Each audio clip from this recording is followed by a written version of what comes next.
شروع اللہ کا نام لے کر جو بڑا مہربان نہایت رحم والا ہے۔ الف لام را، یہ وہ کتاب ہے جس کی آیتیں جچی تلی ہیں۔ پھر یہ کہ اللہ حکیم و خبیر نازل کرنے والے کی طرف سے بتفصیل بیان کی گئی ہیں۔ اس کا پیغام یہ ہے کہ اللہ کے سوا کسی کی عبادت نہ کرو، اور میں اس کی طرف سے تم کو ڈر سنانے والا اور خوشخبری دینے والا ہوں، اور یہ کہ اپنے پروردگار سے بخشش مانگو اور اس کے آگے توبہ کرو، وہ تم کو ایک وقت مقرر تک متاع نیک سے بہرہ مند کرے گا اور ہر لائق فضیلت کو اس کی فضیلت دے گا، اور اگر روگردانی کرو گے تو مجھے تمہارے بارے میں قیامت کے بڑے دن کے عذاب کا ڈر ہے۔ تم سب کو اللہ کی طرف لوٹ کر جانا ہے اور وہ ہر چیز پر قادر ہے۔ دیکھو، یہ اپنے سینوں کو دوہرا کرتے ہیں تاکہ اللہ سے چھپ جائیں۔ سن رکھو، جس وقت یہ اپنے کپڑوں میں لپٹ رہے ہوتے ہیں تب بھی وہ ان کی چھپی اور کھلی باتوں کو جانتا ہے۔ وہ تو دلوں کی باتوں تک سے آگاہ ہے، اور زمین پر کوئی چلنے پھرنے والا نہیں مگر اس کا رزق اللہ کے ذمے ہے۔ وہ اس کے رہنے کی جگہ کو بھی جانتا ہے اور جہاں سونپا جاتا ہے اسے بھی۔ یہ سب کچھ کتاب روشن میں لکھا ہوا ہے، اور وہی تو ہے جس نے آسمانوں اور زمین کو 6 دن میں بنایا، اور اس وقت اس کا عرش پانی پر تھا۔ تمہارے پیدا کرنے سے مقصود یہ ہے کہ وہ تم کو آزمائے کہ تم میں عمل کے لحاظ سے کون بہتر ہے۔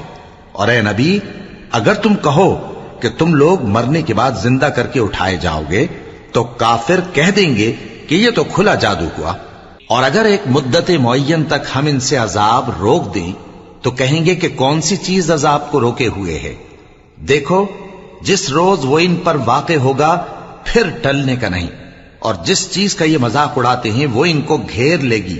اور اگر ہم انسان کو اپنے پاس سے نعمت بخشیں پھر اس سے اس کو چھین لے تو نا امید اور ناشکرا ہو جاتا ہے، اور اگر تکلیف پہنچنے کے بعد آسائش کا مزہ چکھائیں تو خوش ہو کر کہتا ہے کہ سب سختیاں مجھ سے دور ہو گئیں۔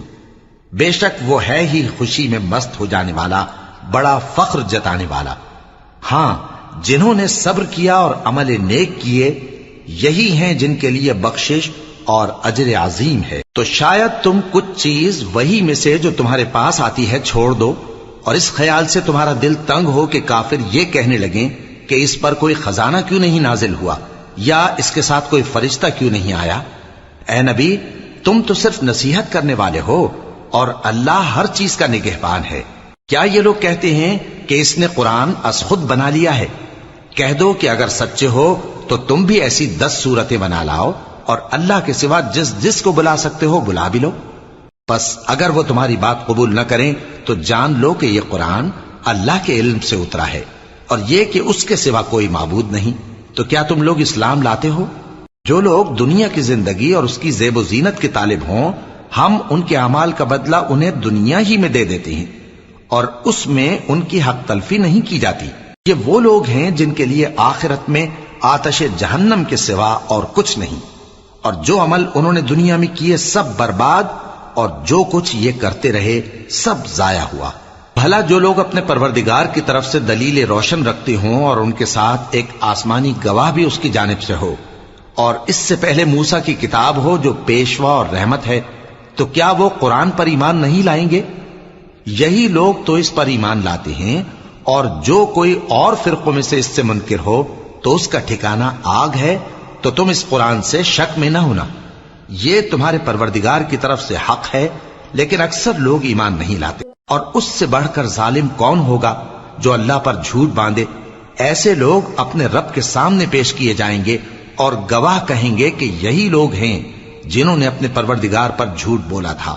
سن رکھو کہ ظالموں پر اللہ کی لعنت ہے، جو اللہ کے رستے سے روکتے اور اس میں کجی چاہتی ہیں، اور وہ آخرت کا بھی انکار کرتے ہیں۔ یہ لوگ زمین میں کہیں چھپ کر اللہ کو ہرا نہیں سکتے، اور نہ اللہ کے سوا کوئی ان کا حمایتی ہے۔ اے پیغمبر، ان کو دگنا عذاب دیا جائے گا، کیونکہ یہ شدت کفر سے تمہاری بات نہیں سن سکتے تھے اور نہ تم کو دیکھ سکتے تھے۔ یہی ہیں جنہوں نے اپنے آپ کو خسارے میں ڈالا، اور جو کچھ یہ افترا کیا کرتے تھے ان سے جاتا رہا۔ بلا شبہ یہ لوگ آخرت میں سب سے زیادہ نقصان پانے والے ہیں۔ جو لوگ ایمان لائے اور عمل نیک کیے اور اپنے پروردگار کے آگے عاجزی کی، یہی صاحب جنت ہیں، ہمیشہ اس میں رہیں گے۔ دونوں فریقوں یعنی کافر و مومن کی مثال ایسی ہے جیسے ایک اندھا بہرا ہو اور ایک دیکھتا سنتا۔ بھلا دونوں کا حال یکساں ہو سکتا ہے؟ پھر تم سوچتے کیوں نہیں؟ اور ہم نے نوح کو ان کی قوم کی طرف بھیجا تو انہوں نے ان سے کہا کہ میں تم کو کھول کھول کر ڈر سنانے اور یہ پیغام پہنچانے آیا ہوں کہ اللہ کے سوا کسی کی عبادت نہ کرو، مجھے تمہاری نسبت دردناک عذاب کا خوف ہے۔ تو ان کی قوم کے سردار جو کافر تھے کہنے لگے کہ ہم تم کو اپنے ہی جیسا ایک آدمی دیکھتے ہیں اور یہ بھی دیکھتے ہیں کہ تمہارے پیرو وہی لوگ ہوئے ہیں جو ہم میں ادنا درجے کے ہیں، اور وہ بھی سطحی رائے سے، اور ہم تم میں اپنے اوپر کسی طرح کی فضیلت نہیں دیکھتے بلکہ تمہیں جھوٹا خیال کرتے ہیں۔ فرمایا کہ اے قوم دیکھو تو، اگر میں اپنے پروردگار کی طرف سے دلیل روشن رکھتا ہوں اور اس نے مجھے اپنے ہاں سے رحمت بخشی ہو جس کی حقیقت تم سے پوشیدہ ہو گئی ہے، تو کیا ہم اس کے لیے تمہیں مجبور کر سکتے ہیں جبکہ تم اس سے ناخوش ہو؟ اور اے قوم، میں اس نصیحت کے بدلے تم سے مال و زر کا مطالبہ تو نہیں کرتا، میرا صلہ تو اللہ کے ذمے ہے، اور جو لوگ ایمان لائے ہیں میں ان کو نکالنے والا بھی نہیں ہوں، وہ تو اپنے پروردگار سے ملنے والے ہیں، لیکن میں دیکھتا ہوں کہ تم لوگ نادانی کر رہے ہو۔ اے میری قوم، اگر میں ان کو نکال دوں تو اللہ کی گرفت سے بچانے کے لیے کون میری مدد کر سکتا ہے؟ بھلا تم غور کیوں نہیں کرتے؟ اور میں نہ تم سے یہ کہتا ہوں کہ میرے پاس اللہ کے خزانے ہیں، اور نہ یہ کہ میں غیب جانتا ہوں، اور نہ یہ کہتا ہوں کہ میں فرشتہ ہوں، اور نہ ان لوگوں کی نسبت جن کو تم حقارت کی نظر سے دیکھتے ہو یہ کہتا ہوں کہ اللہ ان کو بھلائی یعنی اعمال کی جزا نہیں دے گا۔ جو ان کے دلوں میں ہے اسے اللہ خوب جانتا ہے، اگر میں ایسا کہوں تو بے انصافوں میں ہو جاؤں۔ انہوں نے کہا کہ نوح، تم نے ہم سے جھگڑا تو کیا اور جھگڑا بھی بہت کیا، اب اگر تم سچے ہو تو جس چیز سے ہمیں ڈراتے ہو وہ ہم پر لا نازل کرو۔ نوح نے کہا کہ اس عذاب کو تو اللہ ہی چاہے گا تو نازل کرے گا، اور تم اللہ کو کسی طرح ہرا نہیں سکتے، اور اگر میں یہ چاہوں کہ تمہاری خیر خواہی کروں اور اللہ یہ چاہے کہ تمہیں گمراہ رہنے دے تو میری خیر خواہی تم کو کچھ فائدہ نہیں دے سکتی۔ وہی تمہارا پروردگار ہے اور تمہیں اسی کی طرف لوٹ کر جانا ہے۔ کیا یہ لوگ کہتے ہیں کہ اس پیغمبر نے قرآن اپنے دل سے بنا لیا ہے؟ کہہ دو کہ اگر میں نے دل سے بنا لیا ہے تو میرے گناہ کا وبال مجھ پر، اور جو گناہ تم کرتے ہو اس سے میں بری الذمہ ہوں۔ اور نوح کی طرف وحی کی گئی کہ تمہاری قوم میں جو لوگ ایمان لا چکے ان کے سوا اور کوئی ایمان نہیں لائے گا، تو جو کام یہ کر رہے ہیں ان کی وجہ سے غم نہ کھاؤ، اور ایک کشتی ہمارے حکم سے ہمارے سامنے بناؤ، اور جو لوگ ظالم ہیں ان کے بارے میں مجھ سے کچھ نہ کہنا، کیونکہ وہ ضرور غرق کر دیے جائیں گے۔ اور نوح نے کشتی بنانا شروع کر دی، اور جب ان کی قوم کے سردار ان کے پاس سے گزرتے تو ان سے تمسخر کرتے۔ وہ کہتے کہ اگر تم ہم سے تمسخر کرتے ہو تو جس طرح تم ہم سے تمسخر کرتے ہو اسی طرح ایک وقت ہم بھی تم سے تمسخر کریں گے، اور تم کو جلد معلوم ہو جائے گا کہ کس پر عذاب آتا ہے جو اسے رسوا کرے گا، اور کس پر ہمیشہ کا عذاب نازل ہوتا ہے، یہاں تک کہ جب ہمارا حکم آ پہنچا اور تنور جوش مارنے لگا تو ہم نے نوح کو حکم دیا کہ ہر قسم کے پالتو جانوروں میں سے جوڑا جوڑا یعنی ایک ایک نر اور ایک ایک مادہ لے لو، اور جس شخص کی نسبت حکم ہو چکا ہے کہ ہلاک ہو جائے گا اس کو چھوڑ کر اپنے گھر والوں کو اور جو ایمان لایا ہو اس کو کشتی میں سوار کر لو، اور ان کے ساتھ ایمان بہت ہی کم لوگ لائے تھے۔ نوح نے کہا کہ اللہ کا نام لے کر کہ اسی کے کرم سے اس کا چلنا اور ٹھہرنا ہے، اس میں سوار ہو جاؤ، بے شک میرا پروردگار بخشنے والا ہے، مہربان ہے۔ اور وہ ان کو لے کر طوفان کی لہروں میں چلنے لگی۔ لہریں کیا تھیں؟ گویا پہاڑ تھے۔ اس وقت نوح نے اپنے بیٹے کو جو کشتی سے الگ تھا پکارا کہ بیٹا ہمارے ساتھ سوار ہو جا اور کافروں میں شامل نہ ہو۔ اس نے کہا کہ میں ابھی پہاڑ سے جا لگوں گا، وہ مجھے پانی سے بچا لے گا۔ فرمایا کہ آج اللہ کے عذاب سے کوئی بچانے والا نہیں اور نہ کوئی بچ سکتا ہے مگر وہی جس پر اللہ رحم کرے۔ اتنے میں دونوں کے درمیان لہر حائل ہو گئی اور وہ ڈوب کر رہ گیا، اور حکم دیا گیا کہ اے زمین اپنا پانی نگل جا اور اے آسمان تھم جا، اور پانی خشک ہو گیا اور کام تمام کر دیا گیا، اور کشتی کوہ جودی پر جا ٹھہری، اور کہہ دیا گیا کہ بے انصاف لوگوں پر لعنت۔ اور نوح نے اپنے پروردگار کو پکارا اور کہا کہ پروردگار، میرا بیٹا بھی میرے گھر والوں میں ہے، تو اس کو بھی نجات دے، تیرا وعدہ سچا ہے اور تو بہترین حاکم ہے۔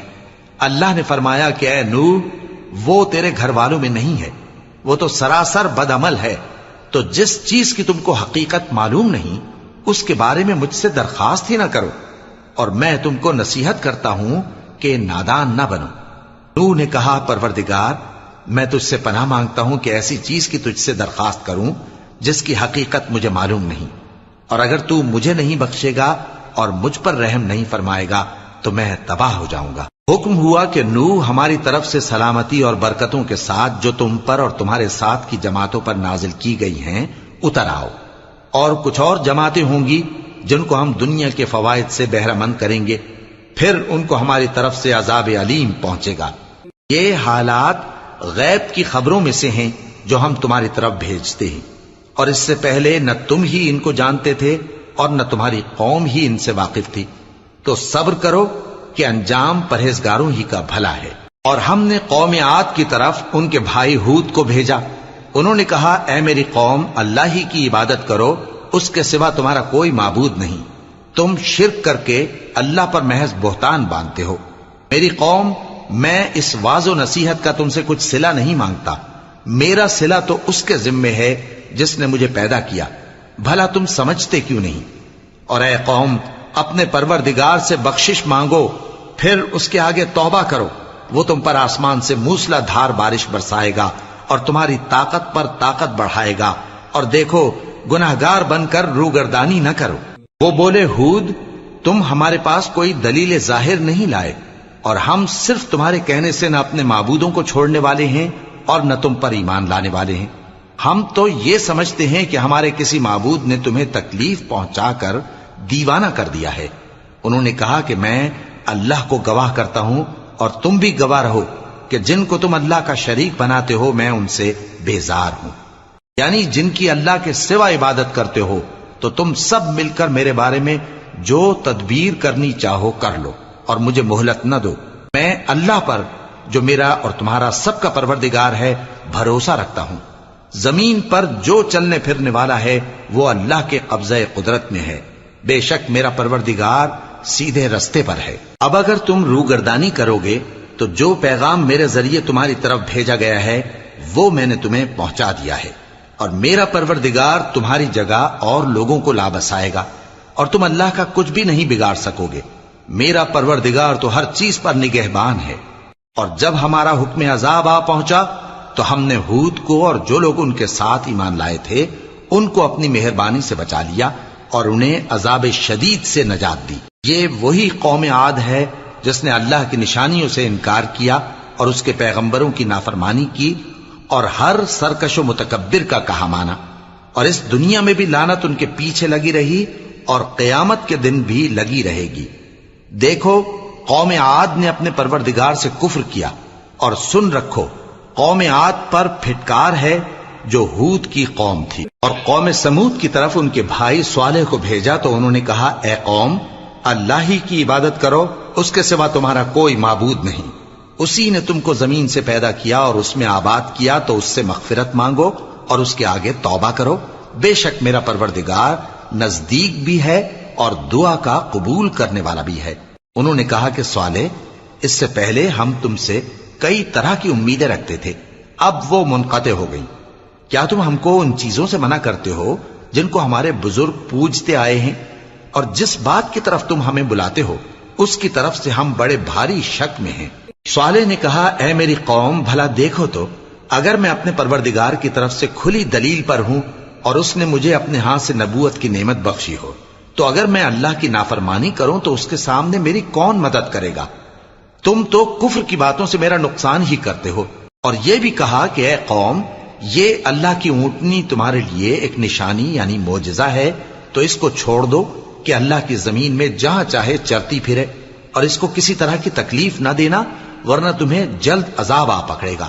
مگر انہوں نے اس کو کاٹ ڈالا تو صالح نے کہا کہ اپنے گھروں میں 3 دن اور فائدے اٹھا لو، یہ وعدہ ہے کہ جھوٹا نہ ہوگا۔ پس جب ہمارا حکم آ گیا تو ہم نے صالح کو اور جو لوگ ان کے ساتھ ایمان لائے تھے ان کو اپنی مہربانی سے بچا لیا اور اس دن کی رسوائی سے محفوظ رکھا، بے شک تمہارا پروردگار طاقتور ہے، زبردست ہے۔ اور جن لوگوں نے ظلم کیا تھا ان کو چنگھاڑ کی صورت میں عذاب نے آ پکڑا تو وہ اپنے گھروں میں اوندھے پڑے رہ گئے، گویا کبھی ان میں بسے ہی نہ تھے۔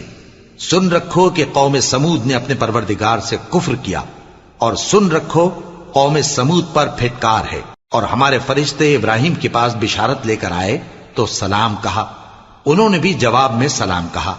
ابھی کچھ وقفہ نہیں ہوا تھا کہ ابراہیم ایک بھنا ہوا بچڑا لے آئے۔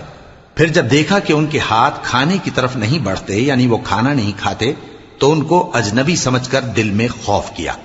فرشتوں نے کہا کہ خوف نہ کیجیے، ہم قوم لوط کی طرف ان کے ہلاک کرنے کو بھیجے گئے ہیں۔ اور ابراہیم کی بیوی جو پاس کھڑی تھی ہنس پڑی، تو ہم نے اس کو اسحاق کی اور اسحاق کے بعد یعقوب کی خوشخبری دی۔ اس نے کہا، اے میرے بچہ ہوگا، میں تو بڑھیا ہوں اور یہ میرے میاں بھی بوڑھے ہیں، یہ تو بڑی عجیب بات ہے۔ انہوں نے کہا، کیا تم اللہ کی قدرت سے تعجب کرتی ہو؟ اے اہل بیت، تم پر اللہ کی رحمت اور اس کی برکتیں ہیں، وہ لائق تعریف ہے، بڑا ہے۔ پھر جب ابراہیم سے خوف جاتا رہا اور ان کو خوشخبری بھی مل گئی تو قوم لوط کے بارے میں لگے ہم سے بحث کرنے۔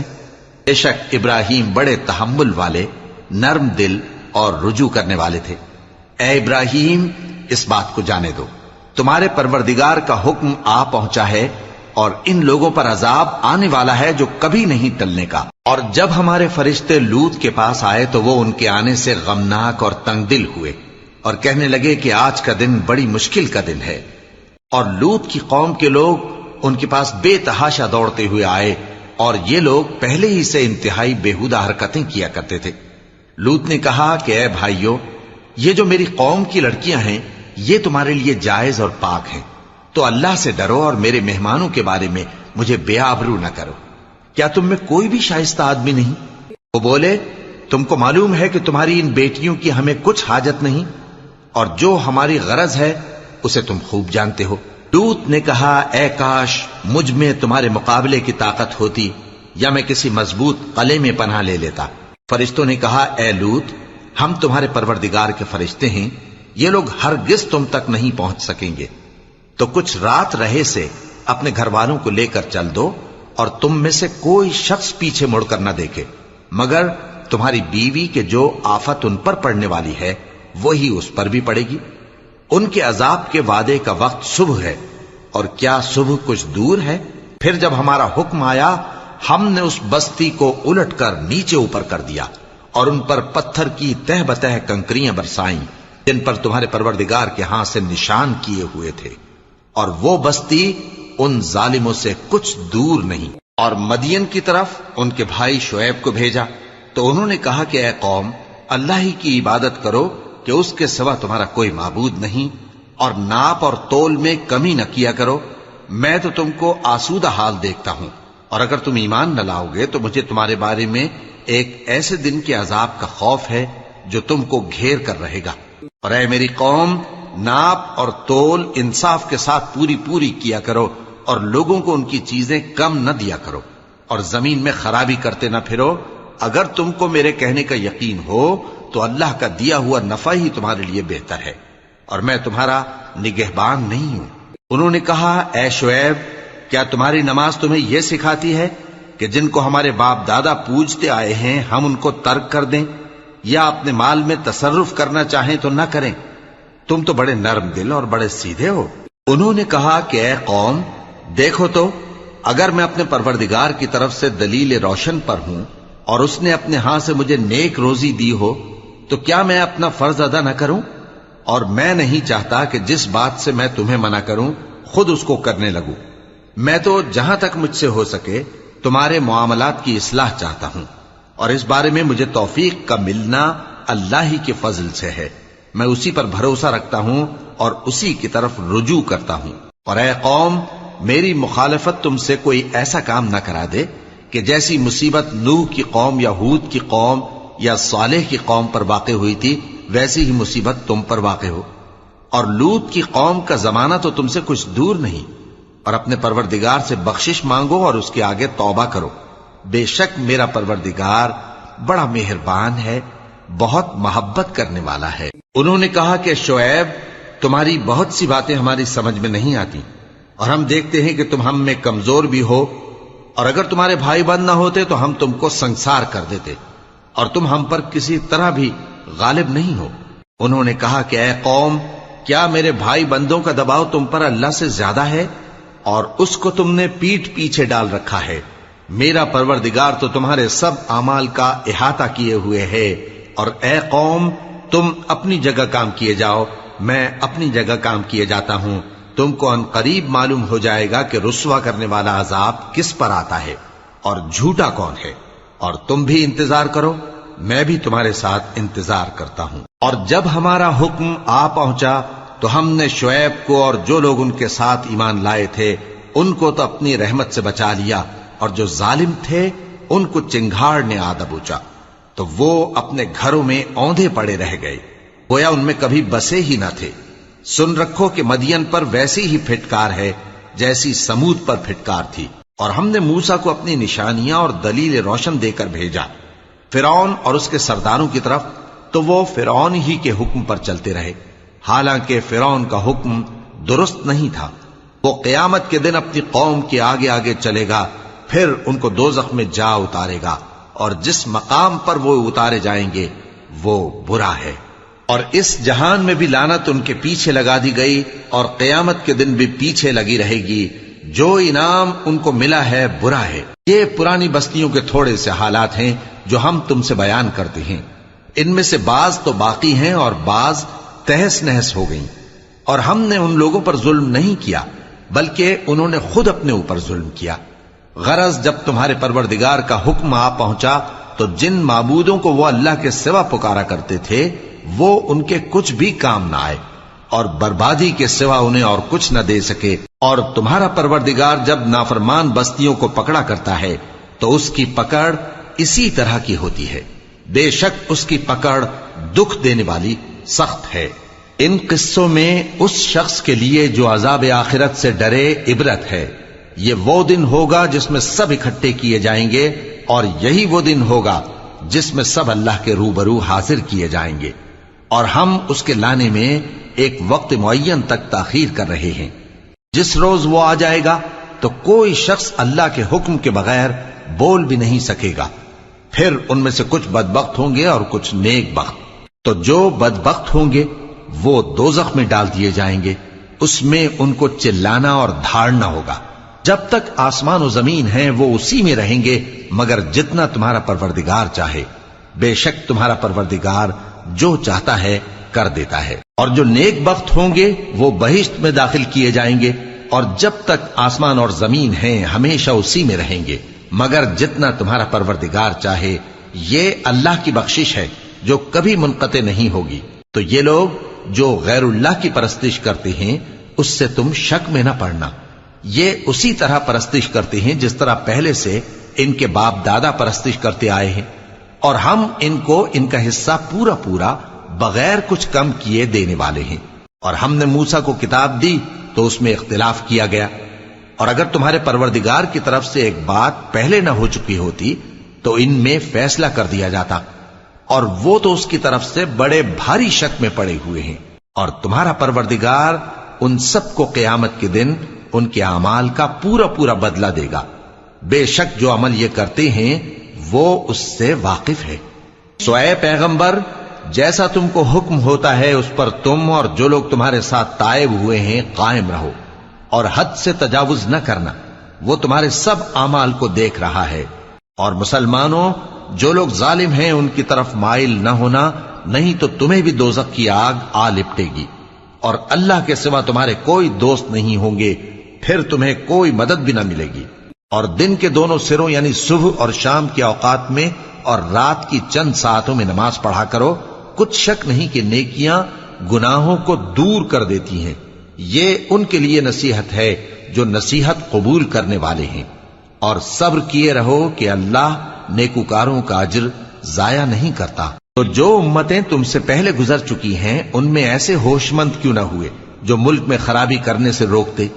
ہاں، ایسے تھوڑے سے تھے جن کو ہم نے ان میں سے نجات بخشی، اور جو ظالم تھے وہ انہی باتوں کے پیچھے لگے رہے جن میں عیش و آرام تھا، اور وہ گناہوں میں ڈوبے ہوئے تھے۔ اور تمہارا پروردگار ایسا نہیں ہے کہ بستیوں کو جبکہ وہاں کے باشندے نیکوکار ہوں از راہ ظلم تباہ کر دے، اور اگر تمہارا پروردگار چاہتا تو تمام لوگوں کو ایک ہی جماعت کر دیتا، اور وہ برابر اختلاف کرتے رہیں گے، مگر جن پر تمہارا پروردگار رحم فرمائے، اور اسی لیے اس نے ان کو پیدا کیا ہے، اور تمہارے پروردگار کا قول پورا ہو گیا کہ میں دوزخ کو جنوں اور انسانوں سب سے بھر دوں گا۔ اور اے نبی اور پیغمبروں کے وہ سب حالات جو ہم تم سے بیان کرتے ہیں، ان سے ہم تمہارے دل کو جمائے رکھتے ہیں، اور ان حالات میں تمہارے پاس حق پہنچ گیا، اور یہ مومنوں کے لیے نصیحت اور عبرت ہے۔ اور جو لوگ ایمان نہیں لائے ان سے کہہ دو کہ تم اپنی جگہ عمل کیے جاؤ، ہم اپنی جگہ عمل کیے جاتے ہیں، اور نتیجہ اعمال کا تم بھی انتظار کرو، ہم بھی انتظار کرتے ہیں۔ اور آسمانوں اور زمین کی چھپی چیزوں کا علم اللہ ہی کو ہے، اور تمام معاملات اسی کی طرف رجوع کیے جائیں گے، تو اسی کی عبادت کرو اور اسی پر بھروسہ رکھو، اور جو کچھ تم لوگ کر رہے ہو تمہارا پروردگار اس سے بے خبر نہیں۔ شروع اللہ کا نام لے کر جو بڑا مہربان نہایت رحم والا ہے۔ الف لام را، یہ کتاب روشن کی آیتیں ہیں۔ ہم نے اس قرآن کو عربی میں نازل کیا ہے تاکہ تم لوگ سمجھ سکو۔ اے پیغمبر، ہم اس قرآن کے ذریعے سے جو ہم نے تمہاری طرف بھیجا ہے تمہیں ایک نہایت اچھا قصہ سناتے ہیں، اور تم اس سے پہلے بے خبر تھے۔ جب یوسف نے اپنے والد سے کہا کہ ابا، میں نے خواب میں 11 ستاروں اور سورج اور چاند کو دیکھا ہے، دیکھتا کیا ہوں کہ وہ مجھے سجدہ کر رہی ہیں۔ انہوں نے کہا کہ بیٹا، اپنے خواب کا ذکر اپنے بھائیوں سے نہ کرنا، نہیں تو وہ تمہارے حق میں کوئی چال چلیں گے۔ کچھ شک نہیں کہ شیطان انسان کا کھلا دشمن ہے، اور اسی طرح اللہ تمہیں برگزیدہ و ممتاز کرے گا اور خواب کی باتوں کی تعبیر کا علم سکھائے گا، اور جس طرح اس نے اپنی نعمت پہلے تمہارے دادا پر دادا ابراہیم اور اسحاق پر پوری کی تھی، اسی طرح تم پر اور اولاد یعقوب پر پوری کرے گا۔ بے شک تمہارا پروردگار سب کچھ جاننے والا ہے، حکمت والا ہے۔ ہاں، یوسف اور ان کے بھائیوں کے قصے میں پوچھنے والوں کے لیے بہت سی نشانیاں ہیں۔ جب انہوں نے آپس میں تذکرہ کیا کہ یوسف اور اس کا بھائی ابا کو ہم سے زیادہ پیارے ہیں، حالانکہ ہم جماعت کی جماعت ہیں، کچھ شک نہیں کہ ابا کھلی غلطی پر ہیں، یوسف کو یا تو جان سے مار ڈالو یا کسی ملک میں پھینک آؤ، پھر ابا کی توجہ صرف تمہاری طرف ہو جائے گی، اور اس کے بعد تم نیک لوگوں میں ہو جاؤ گے۔ ان میں سے ایک کہنے والے نے کہا کہ یوسف کو جان سے نہ مارو، کسی اندھے کنویں میں ڈال دو کہ کوئی راہگیر اسے نکال کر کسی دوسرے ملک میں لے جائے گا، اگر تم کو کرنا ہی ہے تو یوں کرو۔ یہ مشورہ کر کے وہ اپنے والد سے کہنے لگے کہ ابا جان، کیا سبب ہے کہ آپ یوسف کے بارے میں ہمارا اعتبار نہیں کرتے، حالانکہ ہم اس کے خیر خواہ ہیں؟ کل اسے ہمارے ساتھ بھیج دیجئے کہ خوب میوے کھائے اور کھیلے کودے، ہم اس کے نگہبان ہیں۔ انہوں نے کہا کہ یہ امر مجھے غمناک کیے دیتا ہے کہ تم اسے لے جاؤ، یعنی وہ مجھ سے جدا ہو جائے، اور مجھے یہ بھی خوف ہے کہ تم کھیل میں اس سے غافل ہو جاؤ اور اسے بھیڑیا کھا جائے۔ وہ کہنے لگے کہ اگر ہماری موجودگی میں کہ ہم ایک طاقتور جماعت ہیں اسے بھیڑیا کھا گیا تو ہم بڑے نقصان میں پڑ گئے۔ غرض جب وہ اس کو لے گئے اور اس بات پر اتفاق کر لیا کہ اس کو اندھے کنویں میں ڈال دیں، اور ہم نے یوسف کی طرف وحی بھیجی کہ ایک وقت ایسا آئے گا کہ تم انہیں ان کے اس سلوک سے آگاہ کرو گے، اور ان کو اس وحی کی کچھ خبر نہ ہوگی۔ اور یہ حرکت کر کے وہ رات کے وقت باپ کے پاس روتے ہوئے آئے، کہنے لگے کہ ابا جان، ہم تو دوڑنے اور ایک دوسرے سے آگے نکلنے میں مصروف ہو گئے اور یوسف کو اپنے اسباب کے پاس چھوڑ گئے تو اسے بھیڑیا کھا گیا، اور آپ ہماری بات کو گو ہم سچ ہی کہتے ہیں باور نہیں کریں گے، اور ان کے کرتے پر جھوٹ موٹ کا لہو بھی لگا لائے۔ یعقوب نے کہا کہ یوں نہیں ہے، بلکہ تم اپنے دل سے یہ بات بنا لائے ہو۔ اچھا، صبر کہ وہی خوب ہے، اور جو تم بیان کرتے ہو اس کے بارے میں اللہ ہی سے مدد چاہیے۔ اور اب اللہ کی شان دیکھو کہ اس کنویں کے قریب ایک قافلہ آوارد ہوا اور انہوں نے پانی کے لیے اپنا سقا بھیجا، تو اس نے کنویں میں ڈول لٹکایا، یوسف اس سے لٹک گئے۔ وہ بولا، زہے قسمت، یہ تو ایک لڑکا ہے، اور اس کو قیمتی سرمایہ سمجھ کر چھپا لیا۔ اور جو کچھ وہ کرتے تھے اللہ کو خوب معلوم تھا، اور انہوں نے اس کو تھوڑی سی قیمت یعنی مادود چند درہموں پر بیچ ڈالا، اور وہ اس سے بیزار ہو رہے تھے۔ اور مصر میں جس شخص نے اس کو خریدا اس نے اپنی بیوی سے، جس کا نام زلیخا تھا، کہا کہ اس کو عزت و اکرام سے رکھو، عجب نہیں کہ یہ ہمیں فائدہ دے یا ہم اسے بیٹا بنا لیں۔ اس طرح ہم نے یوسف کو سرزمین مصر میں جگہ دی، اور غرض یہ تھی کہ ہم ان کو خواب کی باتوں کی تعبیر سکھائیں، اور اللہ اپنے کام پر غالب ہے لیکن اکثر لوگ نہیں جانتے۔ اور جب وہ اپنی جوانی کو پہنچے تو ہم نے ان کو دانائی اور علم عطا کیا، اور نیکوکاروں کو ہم اسی طرح بدلہ دیا کرتے ہیں۔ اور جس عورت کے گھر میں وہ رہتے تھے اس نے ان کو اپنی طرف مائل کرنا چاہا، اور دروازے بند کر کے کہنے لگی، یوسف جلدی آؤ۔ انہوں نے کہا کہ اللہ پناہ میں رکھے، وہ یعنی تمہارے میاں تو میرے آقا ہیں، انہوں نے مجھے اچھی طرح سے رکھا ہے، میں ایسا ظلم نہیں کر سکتا، بے شک ظالم لوگ فلاح نہیں پائیں گے۔ اور اس عورت نے ان کا قصد کیا اور انہوں نے اس کا قصد کیا۔ اگر وہ اپنے پروردگار کی نشانی نہ دیکھتے تو جو ہوتا سو ہوتا۔ یوں اس لیے کیا گیا کہ ہم ان سے برائی اور بے حیائی کو روک دیں، بے شک وہ ہمارے چنے ہوئے بندوں میں سے تھے۔ اور دونوں دروازے کی طرف بھاگے، آگے یوسف پیچھے زلیخا، اور عورت نے ان کا کرتا پیچھے سے پکڑ کر جو کھینچا تو پھاڑ ڈالا، اور دونوں کو دروازے کے پاس عورت کا خاوند مل گیا۔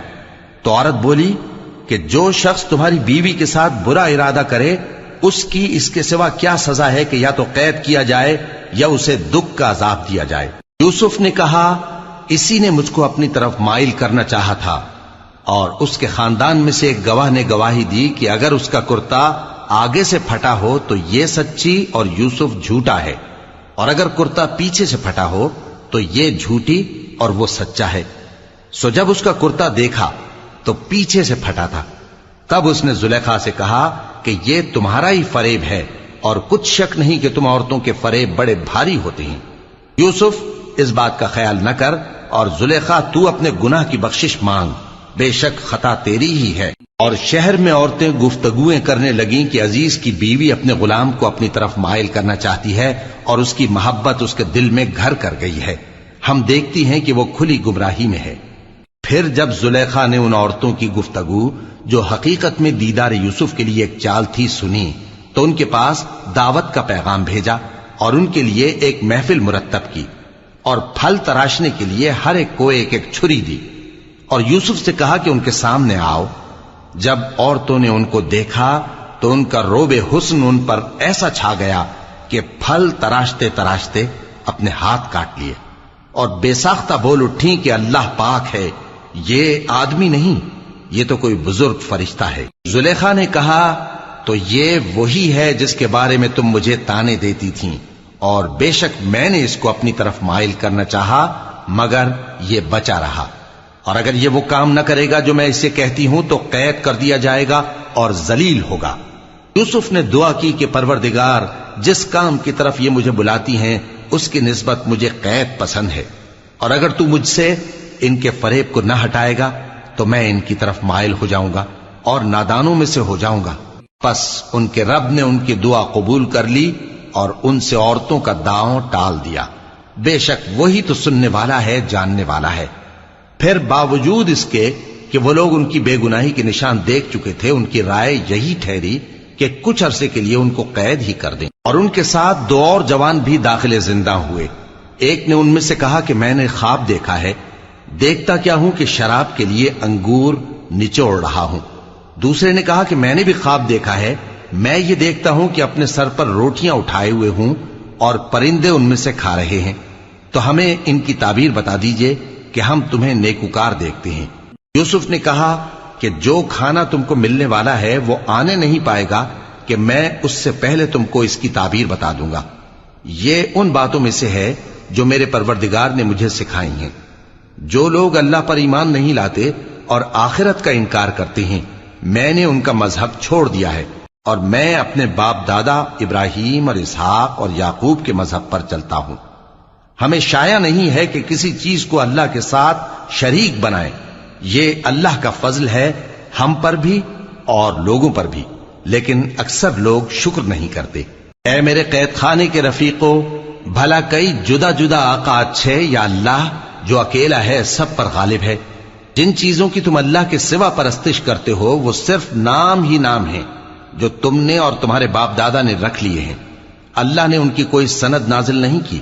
سن رکھو کہ اللہ کے سوا کسی کی حکومت نہیں ہے، اس نے ارشاد فرمایا ہے کہ اس کے سوا کسی کی عبادت نہ کرو، یہی سیدھا دین ہے، لیکن اکثر لوگ نہیں جانتے۔ اے میرے قید خانے کے رفیقو، تم میں سے ایک جو پہلا خواب بیان کرنے والا ہے وہ تو اپنے آقا کو شراب پلایا کرے گا، اور جو دوسرا ہے وہ سولی دیا جائے گا، اور پرندے اس کا سر نوچ کھائیں گے۔ جو بات تم مجھ سے پوچھتے تھے وہ فیصل ہو چکی ہے، اور ان دونوں میں سے جس کی نسبت یوسف نے خیال کیا کہ وہ رہائی پا جائے گا، اس سے کہا کہ اپنے آقا سے میرا ذکر بھی کر دینا۔ پھر شیطان نے اسے ان کا اپنے آقا سے ذکر کرنا بھلا دیا، اور یوسف کئی برس قید خانے ہی میں رہے۔ اور بادشاہ نے کہا کہ میں نے خواب دیکھا ہے، دیکھتا کیا ہوں کہ 7 موٹی گائیں ہیں جن کو 7 دبلی گائیں کھا رہی ہیں، اور 7 خوشے سبز ہیں اور 7 خشک۔ اے درباریو، اگر تم خوابوں کی تعبیر دے سکتے ہو تو مجھے میرے خواب کی تعبیر بتاؤ۔ انہوں نے کہا یہ خواب تو پریشان خیالی سے ہیں، اور ہمیں ایسے خوابوں کی تعبیر نہیں آتی۔ اور وہ شخص جو دونوں قیدیوں میں سے رہائی پا گیا تھا اور جسے مدت کے بعد وہ بات یاد آ گئی، بول اٹھا کہ میں آپ کو اس کی تعبیر لا بتاتا ہوں، مجھے قید خانے جانے کی اجازت دیجیے۔ غرض وہ یوسف کے پاس آیا اور کہنے لگا، یوسف، اے بڑے سچے یوسف، ہمیں اس خواب کی تعبیر بتائیے کہ 7 موٹی گایوں کو 7 دبلی گائیں کھا رہی ہیں، اور 7 خوشے سبز ہیں اور 7 سوکھے، تاکہ میں لوگوں کے پاس واپس جا کر تعبیر بتاؤں۔ عجب نہیں کہ وہ تمہاری قدر جانے۔ انہوں نے کہا کہ تم لوگ 7 سال متواتر کھیتی کرتے رہو گے، تو جو غلہ کاٹو تو تھوڑے سے غلے کے سوا جو کھانے میں آئے باقی کو خوشوں میں ہی رہنے دینا۔ پھر اس کے بعد خشک سالی کے 7 سخت سال آئیں گے کہ جو غلہ تم نے جمع کر رکھا ہوگا وہ سب کو کھا جائیں گے، صرف وہی تھوڑا سا رہ جائے گا جو تم احتیاط سے رکھ چھوڑو گے۔ پھر اس کے بعد ایک ایسا سال آئے گا کہ خوب مے برسے گا اور لوگ اس میں رس نچوڑیں گے۔